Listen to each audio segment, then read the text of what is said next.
I will call the House to order. As we are aware, all aware, that our Honourable MP Lok Sabha from one Shillong parliamentary constituency, Dr.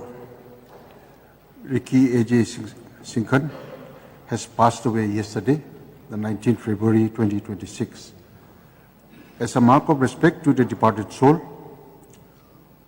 all business listed for today will be suspended, and we will take up only the obituary reference today.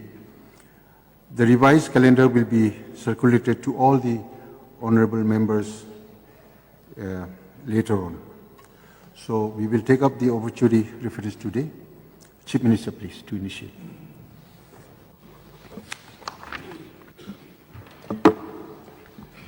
Mr. Speaker, sir, it is with a very deep sense of sorrow that I stand here today to pay our respect to late Dr. Ricky Andrew Sincon, who was the Member of Parliament from one Shillong constituency. So as we are all aware that it was a great shock to all of us, because it was something that nobody had expected.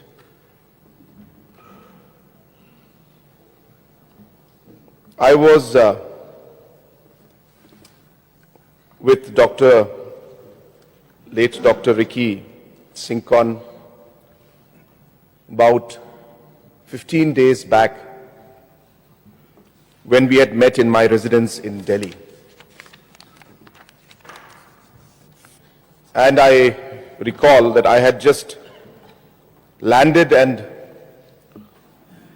the information reached that Honourable MP wanted to meet me. And of course, we fixed a time and we had met. And in that meeting, late Dr. Ricky Sincon had discussed with me regarding a proposal to establish a National Institute of Social Defence in Meghalaya.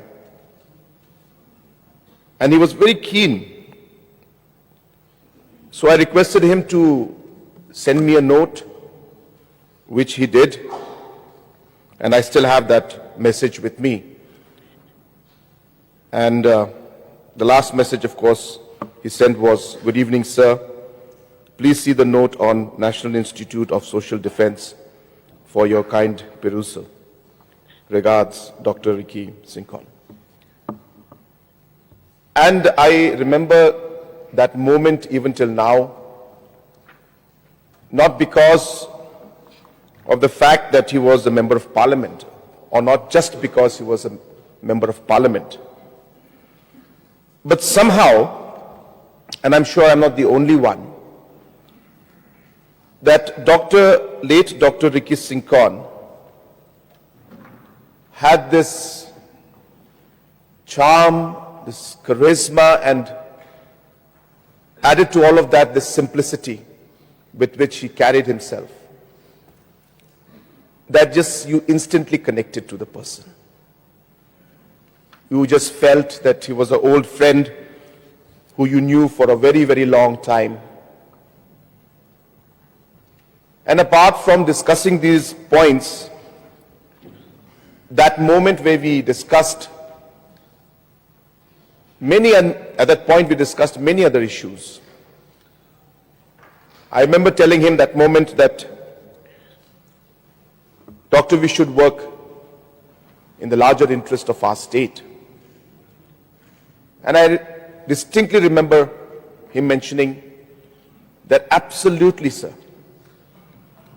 it's not the question of which party we belong to, but at the end of the day, we are all here to serve the people of our state.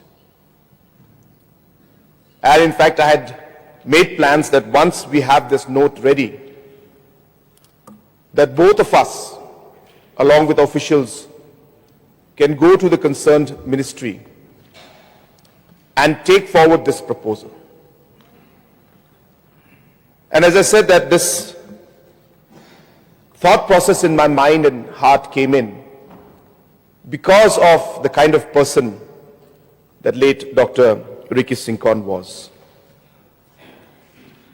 I also remember having a program in St. Mary's Higher Secondary School and the St. Mary's College, the campus. And he was the guest of honor, and I was called as a chief guest.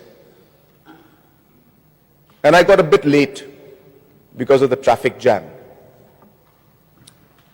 But Dr. Ricky Sincon at that program also, he reached on time. Later on when I asked him, how did you make it on time? He told me that he rode a scooty and he came alone on the scooty. And that's how he reached on time. And that's late Dr. Ricky Sincon. For all of us, a simple, a humble, a man of faith, a person who truly was committed to doing good for the people of the state at large. So we are all aware about his qualifications, about how he has contributed to the different institutes that he has worked in, and more importantly to the institutes where he was able to touch the lives of many, many students, including many who were doing research and were pursuing their PhDs. A highly qualified man and a person who had used his qualification not just for his own interest, but to help others also qualify and also use his qualifications for the larger interest of the state. Last night I was with our officials going through the last details of today's programs, some parts of the budget speech, when I received a call from one of my friends mentioning that about the incident. At that point, we were not very clear as to what had happened, but we knew that there was something serious.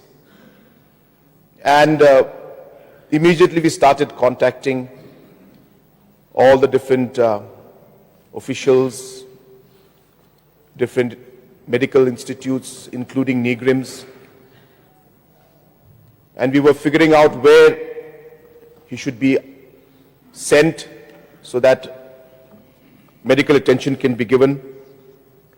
But of course, at that point in time, his family and others around him had decided that he should be taken to Roberts Hospital, and post that we got the information that he was no more. Last night I had visited Roberts Hospital along with Deputy Chief Minister Preston Tinsong, Deputy Chief Minister Masnyo Balangdhar, Honorable MLA Charles Marangar, and other leaders, where we got an opportunity to meet the family members and some of the party leaders to which he belonged. And from there, his remains were taken to Poxe, and we are yet to hear a formal announcement, but we have been informed that the funeral will most likely be held tomorrow. So, based on the information that has been given to us through, or rather information that's been passed on to us, that the funeral will be held tomorrow, as a government, we have decided that in order to pay respects to the departed soul and to his family members, and also to ensure that we are able to allow people to participate and to be there during the funeral, the government has decided that tomorrow, which was supposed to be a working day as part of the compensatory holidays, tomorrow being working day, the government has decided that we will declare holiday in the Eastern Range, or rather in the MP parliamentary constituency, in all the districts which fall under the Shillong MP parliamentary constituency seat, as I said, in order to pay respect to the departed soul, as well as to allow people to be part of the funeral that is most likely to be held tomorrow. So it has been a great loss for the whole state.